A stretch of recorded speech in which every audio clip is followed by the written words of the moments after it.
Recently, we posted a comment on one of the big cat channels thanking them for the information that they provided, you know, like you do.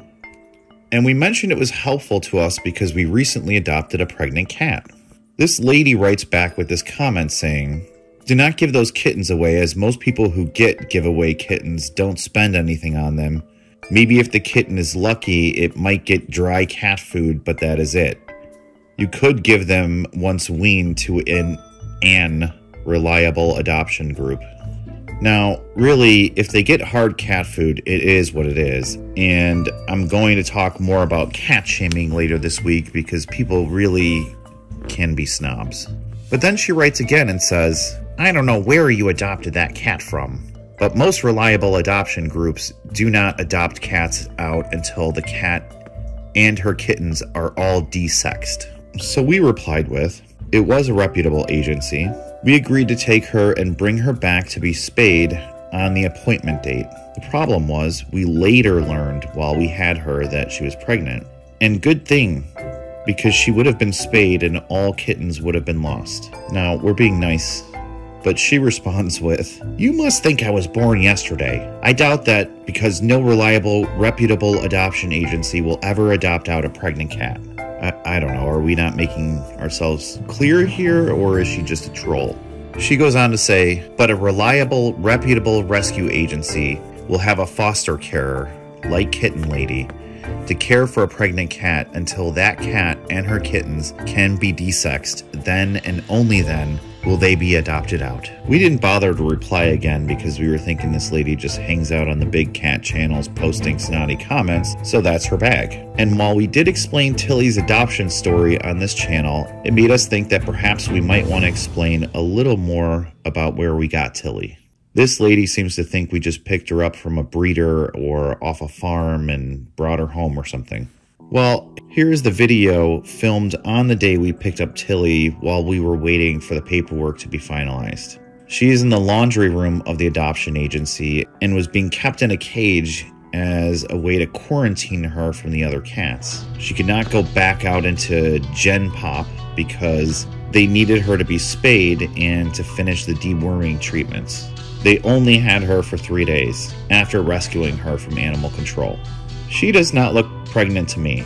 There is also no way that the agency could tell that she was pregnant, especially since cats do not show pregnancy until they are very close to their due date, and she didn't. We mentioned yesterday that we brought Pippa in and had x-rays done, and that was a $350 vet bill. So the adoption agency is not going to do an ultrasound on every female cat they get.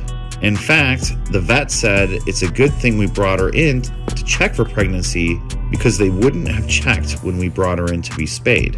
They just would have done the spay and that would have aborted all of the kittens. So then that leads to the question of, why did we get her unspayed? Well, we weren't supposed to.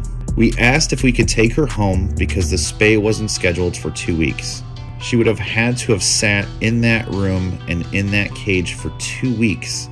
I felt like I bonded with Tilly immediately, and believe me when I say I was super disappointed the first time we went to see her and we had to put her back in the cage. We went back the next day for her and still had to wait 48 hours for them to complete our reference checks, and also they don't do same-day adoptions. They agreed to let us take her with the promise we would bring her back for the spay 2 weeks later. Well, if we didn't, then they would have come back to repossess her. When we suspected that Tilly was pregnant, the adoption agency paid for the ultrasound and then offered to let us bring her back to be cared for. But at that point, we were not giving our girl up. We said we would keep her and the kittens until it's time for them to be adopted out, which the agency also said they would help us with that. They have assisted us with free food, the scale to weigh the kittens, and baby formula in case we needed it, so it is a reputable place. We don't intend to just give these kittens away either.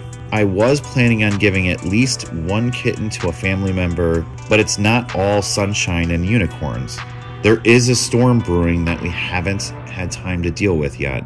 That is that the adoption agency feels these are their kittens, and therefore they get to choose who they go to, which may conflict with what we want to do, especially since they feel strongly that kittens should be adopted in pairs. We'll talk about that in detail in a future video when we are ready to handle that situation. So anyway, that's the story about how we wound up with a pregnant cat. We post our cat stories daily, so stay tuned for more updates on our cats' lives. If you haven't already, why not subscribe to join the pride? Scratch out some comments down below. Use your mouse to share this video and put your paws on that like button. We'll see you in the next video.